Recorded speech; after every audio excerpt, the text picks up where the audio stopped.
Salve, salve pessoal! Tudo bem com vocês? Professor Marcelo Sardinha na área, mais uma vez com vocês. E a aula hoje é sobre globalização. Vamos continuar falando um pouco mais sobre o processo de globalização, que você entendeu na última aula comigo, que nada mais é do que a internacionalização ou mundialização da economia.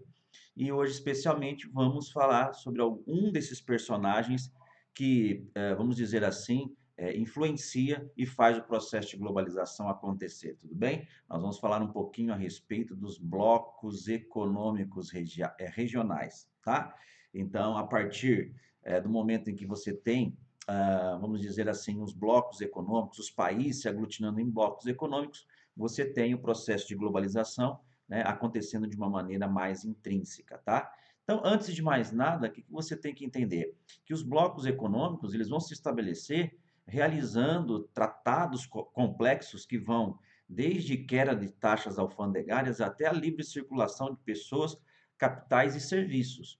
Então, existem estágios de desenvolvimento e estágios de blocos econômicos. Eu começo a citar para você, você pode dar uma olhadinha aí, né? Nós temos 4 tipos básicos de blocos econômicos. Eu quero citar cada um deles aí. Primeiro deles é a zona de livre comércio.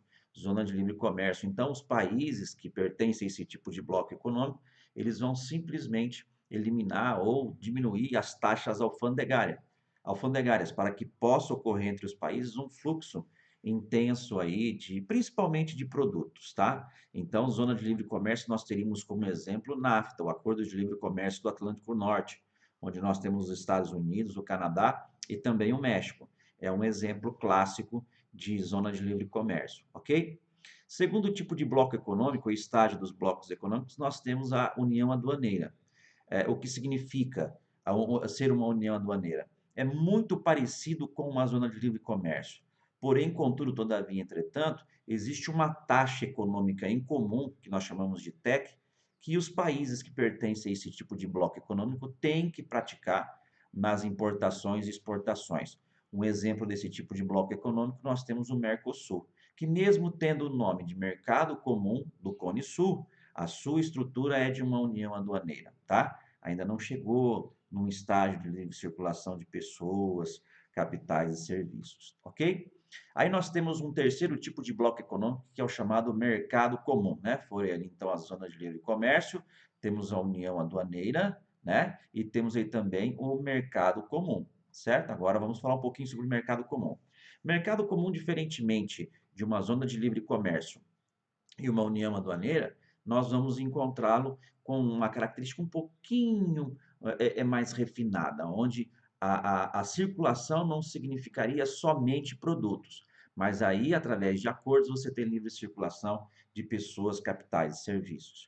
Quem já chegou, passou por esse estágio, foi o mercado comum europeu, que nós vamos ver daqui a pouquinho, tá? Aí que de fato aí se desenvolveu desde os primórdios, quando, né, nós tivemos o início do que conhecemos hoje como União Europeia, que já foi mercado comum europeu, ela tinha essa configuração, né? O próximo estágio, nós temos aí, então a chamada União Econômica Monetária. Então, os países, né, além de terem livre circulação de pessoas, capitais, serviços, aí se estabelece uma moeda única, um banco central único e um parlamento, né, único entre os países membros desse tipo de bloco econômico, tá? Quem chegou nesse estágio nos dias de hoje, basicamente aí seria a União Europeia, tá? Então, nós vamos falar um pouquinho da União Europeia para você entender, mais grave na sua cabeça, tá? Existem vários estágios e tipos de bloco econômico. Entre eles, podemos citar aí, né, a zona de livre comércio, a União Aduaneira e também o Mercado Comum e a União Monetária, tá bom? Então, vamos para a próxima partezinha da nossa aula, vamos falar um pouquinho sobre a União Europeia. Para entender a União Europeia, que você conhece hoje, temos que remontar a história para você poder entender um pouquinho a respeito como chegou no estágio atual a própria União Europeia. Então, pense pós-Segunda Guerra Mundial, uma Europa dividida, destruída e precisando se reconstruir, tá? É nesse contexto, então, que é injetado no continente europeu, principalmente na porção capitalista, né, pesados investimentos através do FMI, recém-criado nesse período aí com a Conferência de Bretton Woods, o próprio Banco Internacional para a Reconstrução e Desenvolvimento e principalmente o Plano Marshall dos Estados Unidos, né? Obviamente que essa região passa agora para o domínio, sofreu o domínio econômico dos Estados Unidos e para se libertar desse domínio, os europeus começam então a se organizar em blocos econômicos, tá? Um deles aí, poderíamos citar o Benelux, Bélgica, Netherlands, né, que seria Holanda e Luxemburgo, né? Mas um pouquinho mais ali no finalzinho dos anos 40, né, início dos anos 50, temos a formação da SECA, Comunidade Econômica do Carvão e do Aço, onde então a França, né, mais países do Benelux, juntamente com a Alemanha Ocidental, se articulam, né, numa espécie de bloco inicial para explorar ali o carvão e o aço na região de fronteira entre esses países, e ali surge então o início do que mais tarde vem a ser o mercado comum europeu. Então, dá tão certo que já nos anos 50 é aprofundado aí a interação econômica e se desenvolve a Comunidade Econômica Europeia, né? Entre outros organismos, nós vamos ter dentro dessa comunidade o mercado comum europeu e vamos também ter aí alguns organismos que vão trabalhar com a energia nuclear, né? E aí você já tem de cara, já em 57 aí, né, a Europa dos seis, né, a Alemanha Ocidental, França, Itália, Bélgica, Luxemburgo e Países Baixos, que começam aí a desenvolver o mercado comum europeu dentro da comunidade econômica europeia. Aqui, então, você pode dividi-los entre mercado comum europeu, alguns organismos importantes, tá? E aí outro organismo importante é a chamada Euratom, que vai desenvolver pesquisa, ciência e tecnologia, né, para essa região aí do próprio continente. Com o passar do tempo na Guerra Fria, outros países foram entrando. Na década de 70 a 90, tivemos a entrada do Reino Unido, da Irlanda, Dinamarca, Grécia em 81, 86, Portugal, Espanha. Chegando nos anos 80, a Europa ali, o mercado comum europeu, ser chamado de Europa dos 12, tá? Vale a pena ressaltar aqui também que ali no momento em que nós temos o fim do socialismo, 89, 90, 91, queda do Muro de Berlim, né, e unificação das Alemanhas e até mesmo a fragmentação da União das Repúblicas Socialistas Soviéticas, a Comunidade Econômica Europeia, o mercado comum europeu se reorganiza para receber esses novos países capitalistas que vão surgindo paulatinamente com o enfraquecimento do socialismo.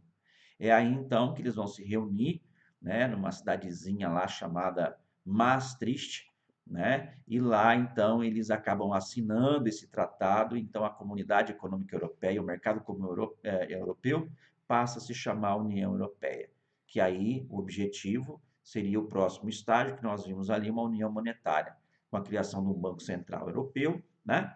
E também aí um parlamento e uma moeda única que seria o euro aí, tá? Então, entre 93 e 2002, nós tivemos a entrada da circulação do euro e muitos países da União Europeia não usam o euro como moeda, tá? Então, dentro da União Europeia existe ainda o que nós chamamos de zona do euro, que são países que efetivamente usam essa moeda aí, tá?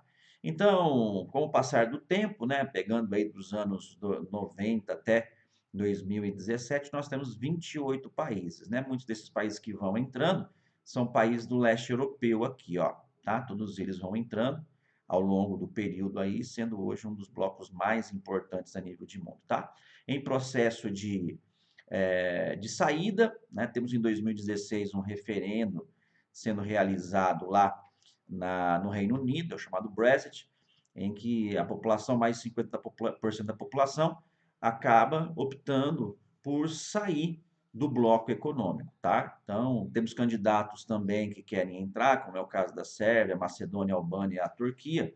Dois grandes problemas aqui, porque a Sérvia é acusada de ter crimes contra a humanidade e a Turquia também é um grande problema para a União Europeia, porque uma vez anexando a Turquia, porque tem territórios aqui no continente europeu, a União Europeia também passa a ter que responder sobre alguns problemas da ordem do Oriente Médio, tá? Então fiquem atentos aí. Não se esqueça que a saída do Reino Unido, ela, ela se dá de uma maneira conturbada por conta de você ter aí as questões econômicas não agradando o Reino Unido e também o fluxo muito grande de imigrantes do Oriente Médio e também aqui do norte da África, adentrando no continente, tá? Então, eles têm um tratado lá, que é o Tratado de Schengen, que faz com que nós tenhamos uma, uma distribuição da população dos imigrantes, né, que acabam entrando aí. O Tratado de Lisboa também acaba por doutrinar esse tipo de circulação de pessoas, então o Reino Unido não vê isso com bons olhos e optou por sair aí, tá? Bom, vamos falar agora de cada um desses blocos econômicos. Estou mostrando para você um mapa aqui, é o NAFTA, né? É o Acordo de Livre Comércio do Atlântico Norte, que contempla México, Estados Unidos e Canadá, né? Esses dois países são países apêndices que atendem os interesses dos Estados Unidos na produção e fornecimento de matéria-prima e produtos industrializados. A principal área industrial do México, na fronteira com os Estados Unidos, é nessa linha onde você encontra a cidade de Tijuana, Monterrey e outros. E na região dos Grandes Lagos, na porção sudeste do Canadá, também um conjunto de indústrias que atende os interesses dos Estados Unidos aí, tá? É uma zona de livre comércio onde a única coisa que circula seriam os produtos com a queda das taxas alfandegárias, tá? Essa regiãozinha aqui também é comumente chamada de maquiladoras. É bom ficar esperto com isso aí, tá bom? Então vamos falar um pouquinho agora do Mercosul, Mercado Comum do Cone Sul, que foi criado com o Tratado de Assunção em 1991, cuja sede fica em Montevidéu, no Uruguai, e os países fundadores são Brasil, Paraguai, Uruguai e a Argentina, tá? São esses países fundadores. Com o passar do tempo, alguns países passaram a participar de uma maneira direta ou indireta do bloco econômico. Estamos falando da Venezuela, né, que entrou e hoje está suspensa por conta da crise política interna. Temos um candidato que é a Bolívia e temos países observadores, como é o caso do Chile, Peru, Equador e a Colômbia. Em reuniões do Mercosul, esses países acabam participando por envolver questões econômicas em comum entre os países da América do Sul, você acaba tendo eles participando aí, tá? Não se esqueça que o Mercosul é uma união aduaneira, né? Então, você tem aqui entre os países que pertencem a esse bloco econômico uma taxa econômica em comum que estabelece as taxas por igual, né, entre as exportações e importações. Isso é justamente para fomentar o maior comércio entre os países que pertencem ao bloco, tá bom? Vamos lá, vamos falar aqui a foto, né, da sede do Mercosul em Montevidéu, tá? E agora nós vamos falar um pouquinho sobre outros blocos econômicos, tá? Então, se nós pensarmos aí em alguns blocos econômicos, na própria América, né, na América do Sul, por exemplo, nós temos a Comunidade Andina, que angaria os países que pertencem à Cordilheira dos Andes, tá? Então, temos Bolívia, Colômbia, Equador, o Peru, né? Temos aí vários países que pertencem a esse tipo, a esse bloco econômico, tá? Comunidade Andina. Legal. É uma zona de livre comércio, tá? Portanto, só circulação de produtos, com queda das taxas alfandegárias, e a pretensão é chegar numa união aduaneira. Se nós formos para o continente africano, o bloco econômico mais importante é o SADC, sigla em inglês da Comunidade de Desenvolvimento da África Austral, que vai contemplar, entre outros países, a África, Angola, Botsuana, Lesoto, Madagascar, né? Vários países aí, Zimbábue, Zâmbia, Congo, né? Suazilândia, Tanzânia e por aí vai, né? Então é importante a gente entender aí que esse bloco econômico só não tem mais articulações, mais desenvolvimento por causa das várias guerras civis que fazem com que o continente nessa região fique desestabilizado, tá? Mas vale a pena você saber que existe bloco econômico lá no continente africano, tá bom? Vamos falar um pouquinho da ASEAN, né? Que em inglês significa Associação das Nações do Sudeste Asiático, que vai angariar, entre outros países aí, alguns países que nós chamamos de novos tigres asiáticos. Filipinas, Indonésia, Malásia, Tailândia, Mianmar, Camboja, né? São países que pertencem a esse bloco econômico, que literalmente foi criado aí no ano de 1967. Não se esquecendo que trata-se de uma zona de livre comércio, apenas circulação de produtos com a queda das taxas alfandegárias, tá? Outro bloco importante é a Cooperação Econômica Ásia-Pacífico, né, da sigla do inglês chamado de APEC, que vai contemplar muitos países da bacia do Pacífico, entre eles os Estados Unidos, o próprio México, o Chile, o Canadá, né? Temos o Japão, países do Sudeste Asiático, a própria Rússia, um bloco muito grande e importante que vê boas perspectivas econômicas para o século XXI na bacia do Pacífico, tá? Outro que a gente tem que ficar esperto aí é a Aliança do Pacífico, né? É o mais novo bloco econômico que contempla, a partir de 2012, o Chile, a Colômbia, o Peru, né? E o México, né? Importante a gente entender aí que os países americanos, né, se unindo para tentar superar os problemas econômicos no processo de globalização através dos blocos econômicos, tá? Então, bem legal a gente estar antenado com relação a isso. Não se esqueça, então, que os blocos econômicos podem ser divididos entre a zona de livre comércio, união aduaneira, mercado comum e união monetária, tá? Então, vamos para a próxima partezinha da nossa aula aqui e vamos para o tópico 6 e falar um pouco sobre o aumento do fluxo do comércio internacional. O comércio internacional é inerente ao desenvolvimento do processo de globalização, tá certo? E é importante nós entendermos historicamente a evolução desse processo. Então, eu vou contar a historinha aqui para você, rapidamente, né, que desde as grandes navegações, Portugal, Espanha, começam a articular o mundo do ponto de vista desse comércio internacional, que com as revoluções industriais, nós vamos ter cada vez mais ampliação sob a ótica do imperialismo, né, do desenvolvimento comercial a nível de mundo, a queda, né, do protecionismo, das barreiras alfandegárias, o mundo vai crescendo do ponto de vista comercial, mas é justamente pós Segunda Guerra Mundial, com a conferência de Bretton Woods, lá nos Estados Unidos, que é estabelecido então que o comércio mundial vai ser negociado com a moeda vigente, o dólar, vai ser criado o Banco Mundial e o FMI para ajudar os países a fomentarem a reconstrução e desenvolvimento para ampliar o comércio internacional, mas principalmente vai ser criado um organismo no mundo capitalista que vai doutrinar esse comércio, é o chamado GATT, que significa, né, a sigla em inglês de Acordo Geral de Taxas e Tarifas. É esse organismo, controlado literalmente pelos Estados Unidos, que começa a fomentar, vamos dizer assim, o comércio mundial, que só tende a galgar, ganhar espaço cada vez mais, né?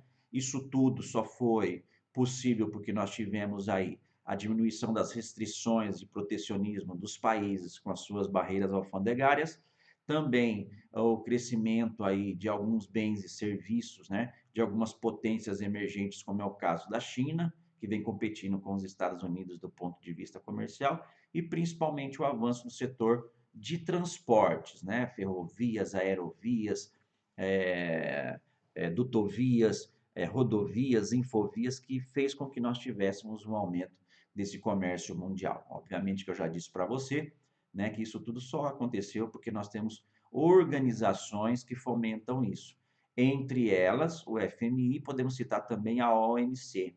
A OMC foi criada nos anos 90 com o fim do socialismo em substituição ao GATT, tá? Então, nós temos aí a substituição pela OMC, um organismo da ONU, justamente para fomentar e tentar, de certa forma, diminuir as tensões comerciais entre países e ricos, porque não é o fato de você ter uma OMC, você ter um fomento de queda de barreiras alfandegárias que você vai ter, né, o fim do protecionismo. Está aí a guerra comercial dos Estados Unidos e da China que nos prova isso aí, né? Então, existem várias reuniões a nível de mundo que as nações fazem para tentar resolver essas questões aí comerciais. São as chamadas rodadas de negociação. Tivemos em Cancún a rodada de Doha, e lá a principal discussão é essa: é o protecionismo dado pelos países ricos aos seus produtores rurais ou às suas indústrias, que faz com que os países emergentes não consigam entrar. E aí gera uma guerra, e essa guerra muitas vezes vai ser discutida na OMC. É basicamente o que está acontecendo entre Estados Unidos e China, tá? Então, você dá uma olhadinha aí, você vê que praticamente nós temos um gráfico que mostra o crescimento das exportações em bilhões, saltando ali em 99 em alguma coisa em torno de 600 bi, para alguma coisa em torno de 3 tri em 2013, tá? Então, bem interessante, ó, temos mais números aí para vocês entenderem, né? o mundo, o país com maiores valores de exportações em bilhões de dólares, né? Então a gente tem aí a China, né? Um importante país exportador que começa a se chocar de frente aí com os interesses de quem? Dos Estados Unidos. Então, muita atenção a esses dois países aí, tá? Veja você aí que depois nós temos outros países seguindo a sequência aí, né? Então, temos a Alemanha, Reino Unido, Japão, a França, temos Coreia do Sul e por aí vai, tá? Então, bem interessante vocês entenderem isso, tá? A ideia da aula era nós percebermos um pouco o comércio mundial, entendemos um pouco aí a situação dos blocos econômicos. Beleza, pessoal? Então, tranquilo, espero que você tenha compreendido a aulinha. Sucesso para você e até a próxima. Tchau, tchau, do SARS.